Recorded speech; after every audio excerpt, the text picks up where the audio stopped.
Hey everyone, and welcome to the Carpentry Shop Co podcast. I'm Natalie, the CEO and co founder. And today we're going to be doing our very first spotlight on Maker. For those of you who don't know, we've expanded our online collection to include other artisans and small businesses to highlight and show us what they do. So I'm very, very excited to have my first guest. Let me introduce you to Julia. Welcome, Hi. Julia. Nice to meet you. Thank you for having me. My name is Julia Contacessi, and I am a fine artist living and working in Connecticut. I am in my studio today, and I work out of a communal studio. There's a collective of artists here. We all have individual spaces to run our businesses out of Bridgeport, Connecticut. That's awesome. I'm super excited that you're a first guest. I think that this is the perfect way to kick off this series and really introduce people to all of the artisans that are featured on our e-commerce platform. So let's get started. I think the easy kind of question to start with would be elevator pitch, like who are you? Sure.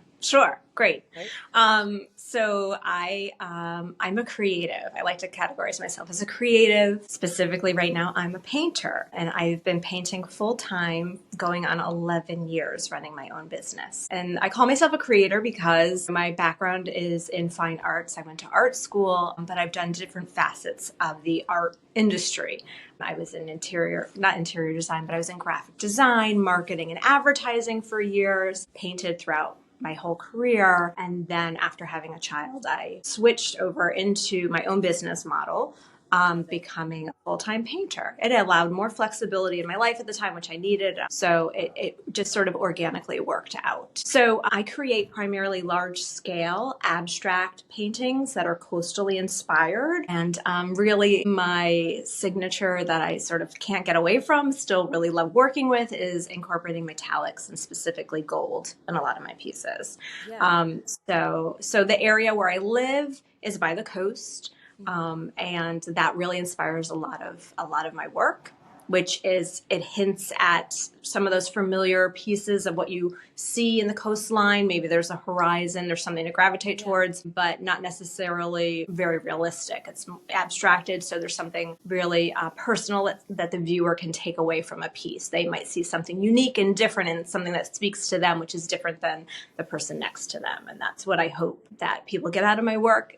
They get something personal, a personal connection. They see something that ties them to the work, and also they are sort of calmed and soothed by the work. It's something that they feel they can bring into their home and let them feel like they're getting a little escape or a little sanctuary or a little break in the world when they see a piece. It's something that sort of can calm you and after maybe a long day, sort of just brings the tone down and makes you feel good and comforted.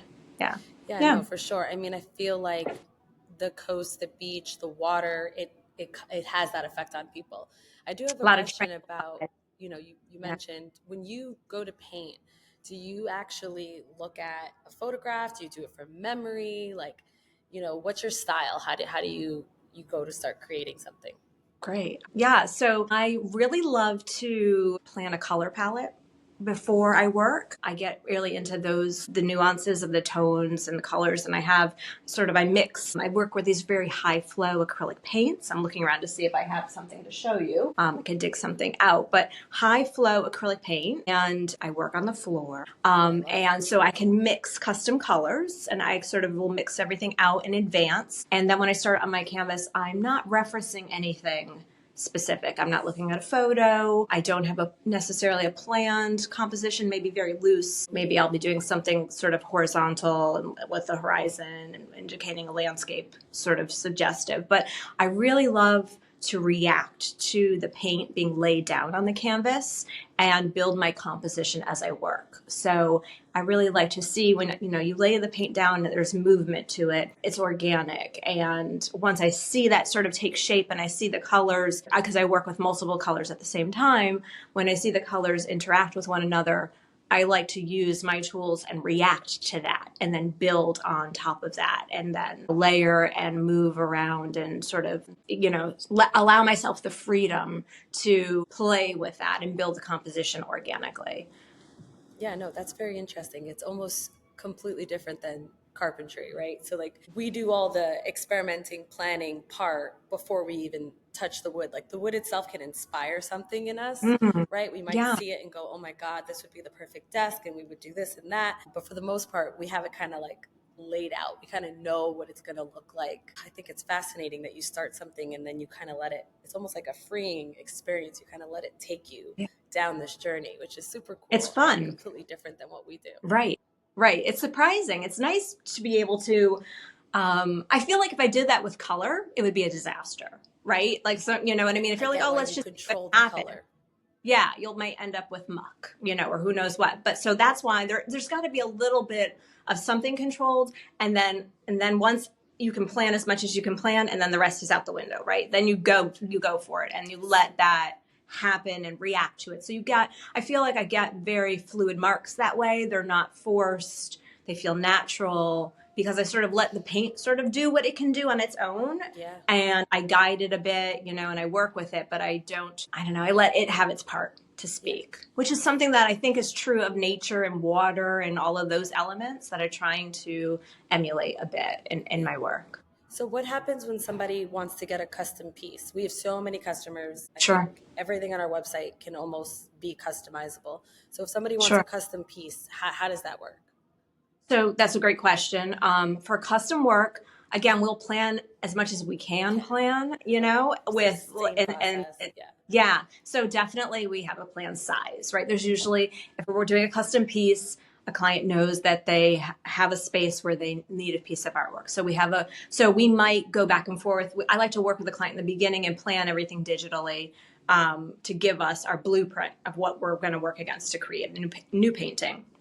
So we might say, okay, we're working over a sofa, and this is the size we have to work with. So we could do a set of 3 pieces that are vertical, and that would Yeah. work over the sofa, or we could do one large statement piece that's more of a horizontal. And I like to show them, work with photography, either if I'm close enough to visit their home, go and visit, but then most of the time, because I'm working, internationally and across the US, work with photos and sort of place in our size to work with to start in the environment.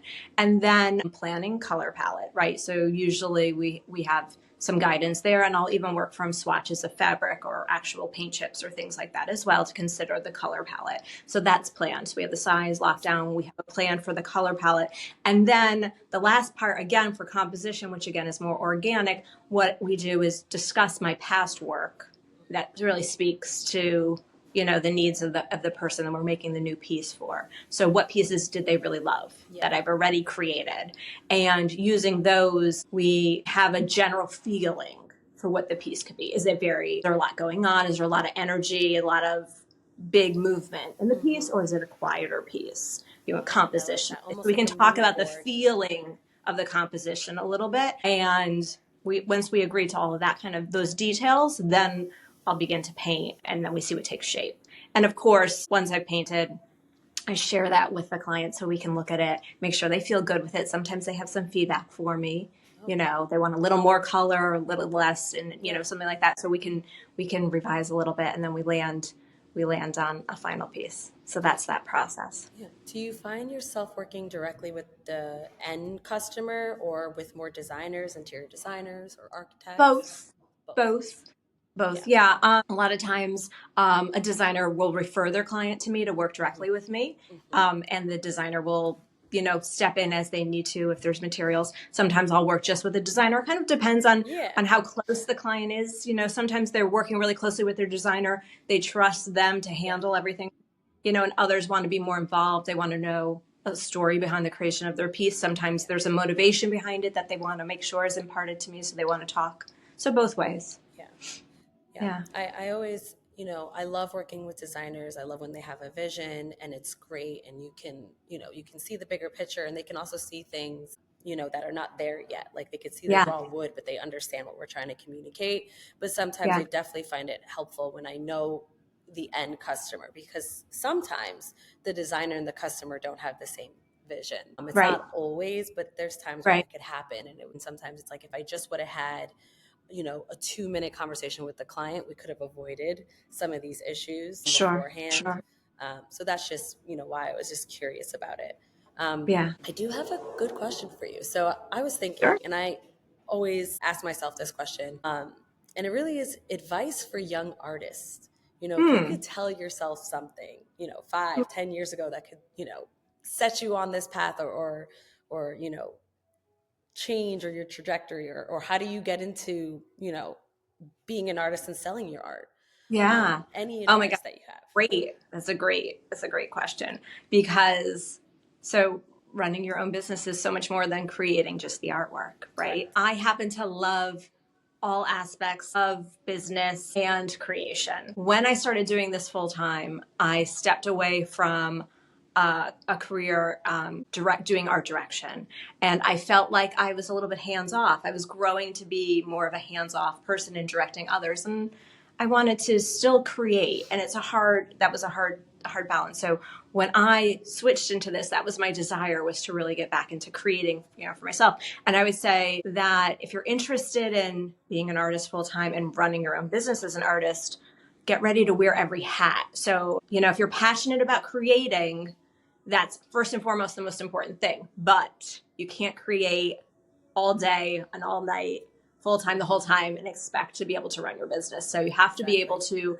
take a break from creating and do your bookkeeping, and do your marketing and do all Absolutely. those other elements, and network and get out there and try and be a salesperson, and Exactly. make connections to make sure your work gets seen. So you, of course, being your own business, can decide how much and how little and what kind of partners you want to bring on to handle those things. Because not everybody loves every aspect of all that. I don't Yeah. love doing my bookkeeping, but I didn't know anything about bookkeeping until I had my own business. So I felt like I needed to learn that for myself. And now I know it. And if I feel like it's too much and I hate doing it, I can find a bookkeeper to do it. So, you have to sort of be prepared to wear every hat and decide what's your strongest and your weakest, and tackle your business, sort of understand that, and find the right partners to either help you accomplish what you need to accomplish, because you can't do it all on your own, for sure, but you need to know a good amount of all of it as well to feel comfortable.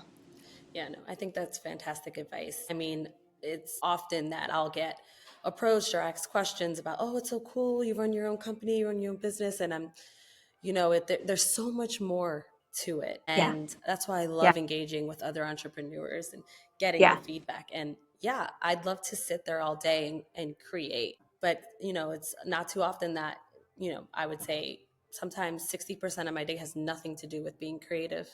And Yeah. it's problem True. solving or talking with customers, it's sales, it's the books, it's not necessarily what people dream the entrepreneur is doing. No, I'm not, traveling the globe getting to source all this fabric, right? Um, Right. Right. so All of it's it. definitely, All of yeah. Yeah, it. so Yeah. it's not all glamour that people assume that it is. There's a lot of Yeah. hard work that goes into it. Yeah. And so, it's great to see that that's across industry.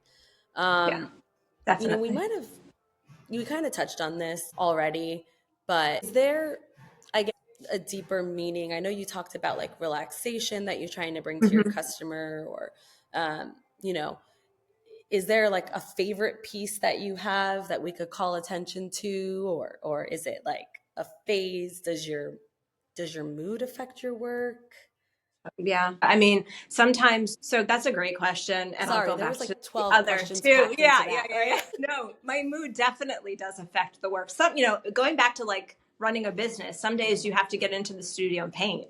You're like, I have something, I'm up against a deadline, I have to get it done, or I'm working for a group of work to get ready for a show, and I've Yeah. got to make progress. And it's not a good day. It happens, you do it.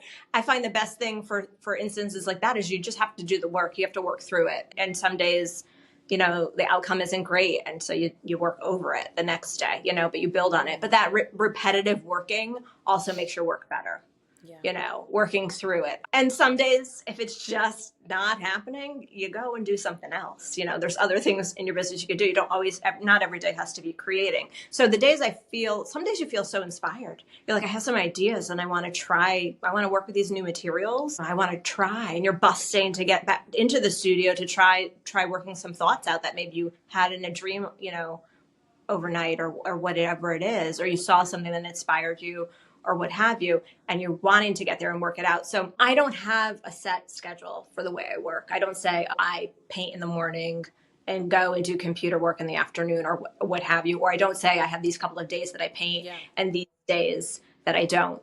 I try to get into my studio every single day, even on the weekends. Sometimes it's easier to come on the weekends, but some days it could be for 45 minutes just to do a little something I need to do.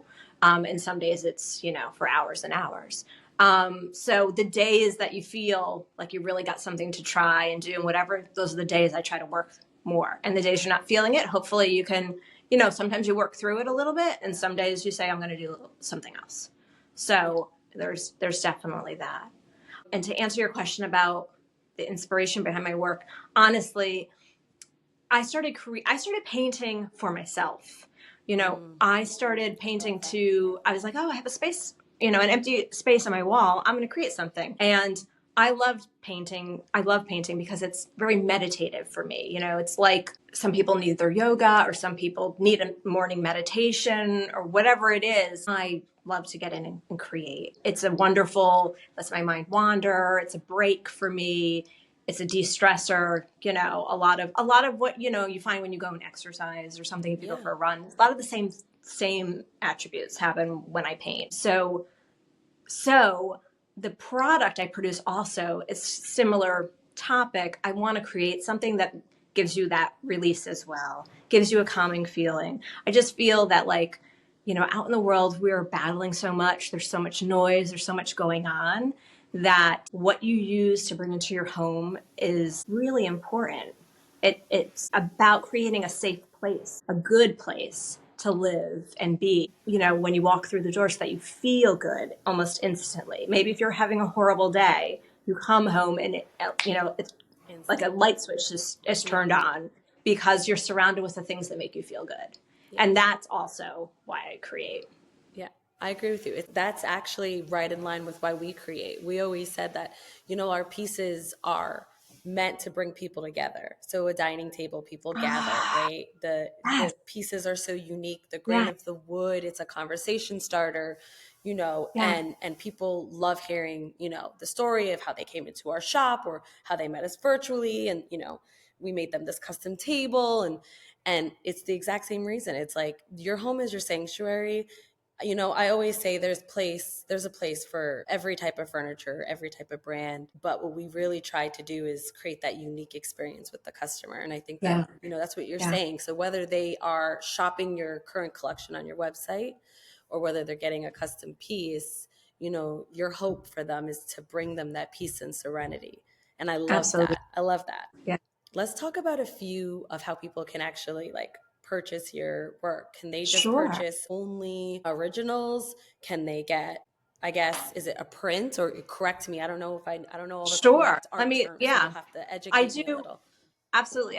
So absolutely, my originals are for sale, and they sell out through partners. They sell through galleries, different partnerships, different stores. I have a collection on my site. It's called the Studio Collection. And those are pieces that are actually here in the studio. Somebody wanted to come and look, they'll know kind of that organization of the inventory.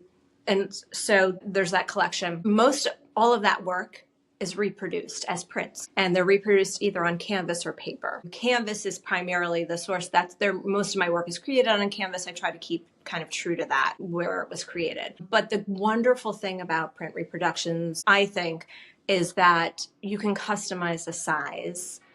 You can customize the finishing, whether it's on paper or canvas, and you can customize framing or not framing, all those little details. So you can if you're really drawn to a piece of work, you can make it work for a specific space, in your home. So there's that customization option. So a lot of my work that is available as prints can be found in multiple sizes, in multiple orientations. So something that's square may also be available as a landscape format, something that would work over a sofa. So they're available when you're picking out a print for reproduction. And I have a small collection of some digital work as well that can be displayed on a smart TV, like the Samsung or the LG art TVs. Oh, I love that.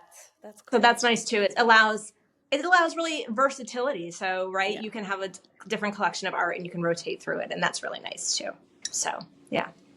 Yeah. No, I love that. So actually, I could probably show you I some would love to see examples. some of the stuff now that we're in Okay. your studio. That would be amazing. Okay, great, great. So I will carefully sort of maneuver and spin you around a little bit, but actually right over my shoulder Yeah. here, this wall piece, that piece on the bottom, that larger piece on the bottom is a print. It's a canvas print. Oh, looks amazing. And the other pieces are all originals. So, I like to sort of group them together and you can kind of see, that they're not all that Wow. different.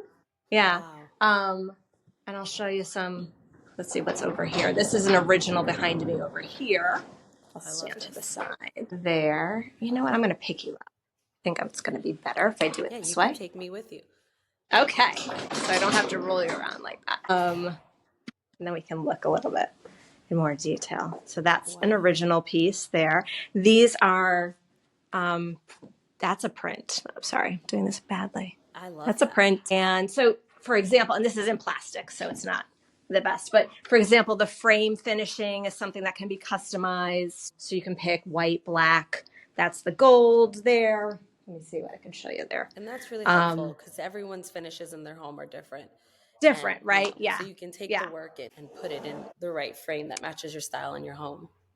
I'm going to show you this too over Oh my here. gosh, look at that piece, that large piece back there. Oh my Yeah. goodness, that is So stunning. that piece is actually, I have not, it's been untitled and unfinished for 10 years. But I love it. It's hanging there. Sometimes there's something really wonderful and like magical about a piece, and I don't want to lose it, but I know it's not finished. It's a little bit unresolved. So right now it's staying here in the studio until we have the courage to do something different with it. Yeah. So do you think one But day you might just decide today's the day I finish it? yes, it has to Okay. be the right day. You got to Yeah. feel like that energy, right? That we talked about. It Yeah. has to feel like a good, I know what I'm going to do. And I know how I'm going to resolve this. Cause to me, I love all of that action in the bottom area, and the Yeah. top wasn't worked that much, and it needs a little bit more. So when I figure out what that is and I have a good day and it's ready to go, that'll get reworked. Oh, that's Um, exciting. I just wanted to show you this here because these are also print reproductions. These originals were created on linen. It does Beautiful. the reproductions, they really translate beautifully. So that's Wow. actually just digital captures of the linen. And this is a silver floater frame. So I just want to show you the difference in the finishing on something like that. And these over here are little baby originals. So these are on linen and they're finished in white frames, white custom frames. Yeah. And this is Even your another original. space feels tranquil. Just like everything, the wood on the top and then the beautiful blues and all the colors, and it just feels tranquil in there. Thank you. Thank you. I'll put you back here so I can sort of show a little bit again like this. So, yeah. So I primarily paint on the floor here. And this is all of my sort of materials and things. And then whatever's a work in progress or finished and just hanging out here for the time being is here. Love this. And that's it. And then This in is the back, I amazing. have some storage and I have a large scale printer. So that's what that's out there. And that's, Yeah, yeah, that's the that's your studio. studio. Boom. No, and I love this because the importance is so that people understand that there are real people behind all of these things, Yes. right? You're a real person. This isn't, a big box, product that, your friend went to the same store and you both, have the exact same piece because they are mass producing. This is something that is, yours, original from your heart to their home, Absolutely. Yeah. and that's And really what you we're can here to put do. your personal touch, you can put your stamp on it. It can be customized. It really, Yes. that I want the work to really mean something to the person who's collecting it, and for it to sort of take life in your home. I think when I finish a painting, it's just the beginning of the story. Yeah. And when it lives and goes to its forever home, it's just, I wanted to stay with somebody for years, and I wanted. And the other thing too is my work. I primarily sign on the back, and that is because a lot of the pieces can be hung vertically and horizontally. And I myself will have, sometimes after I finish a piece, it lives in my home for a little while. But I love to be able to move pieces into different environments and flip them around and hang them differently and sort of experience the art differently. So, that's Yeah. something else. Yeah. Yeah. Yeah. I love that. I do feel like the way the trend in interior design is really going towards putting more thoughtful things in your home instead of just clutter. And Yeah. so I'm really Yeah. excited to introduce our customers to your artwork. We're going to be featuring you all month long, and I can't wait to share your story with everyone. Honestly, I'm super inspired. I mean, your space is incredible. I mean, what you do Thank is you. incredible. The fact that you are able to be successful at something you love is inspiring. I know there's so many people out there that are just, looking for that opportunity to be able to do that as well. And your Yeah. story is going to show them that it is possible. I mean, It's obviously, you absolutely. had a full career before, right? You've done a bunch of other things that led you on this journey. But in the end, here you are. You have your studio, you have your company. It's amazing. It's truly inspiring. Yeah, I mean, it is. It's not lost on me. I do feel lucky every day, being able to do what it is that I do. And I truly do believe that it is possible. I have a son who's 15 years old. And at this age, we talk quite a lot about, college and the future and what it is you're going to do, and I say, it's hard to know. You probably will pick something and end up somewhere else. Who knows? And that's okay. But really, it's about the journey and finding something that you love. Because if I'll say that crazy statement that everybody's heard before: if you find something that you love, you're never working a day in your life, right? So that's what we hope. Correct. Yeah. Yeah. Yeah. Yeah. So this is awesome. Thank, So thank I you so guess, much. yeah, I want to say thank you for sharing your journey and your process and your wisdom with us. And to all the listeners out there, if you want to see more of Julia's work, you can be sure to find her art on our website. It's under the shop tab under art. Also, I'm going to share her social media and other important information so you can also get in touch with her. I guess, that's it.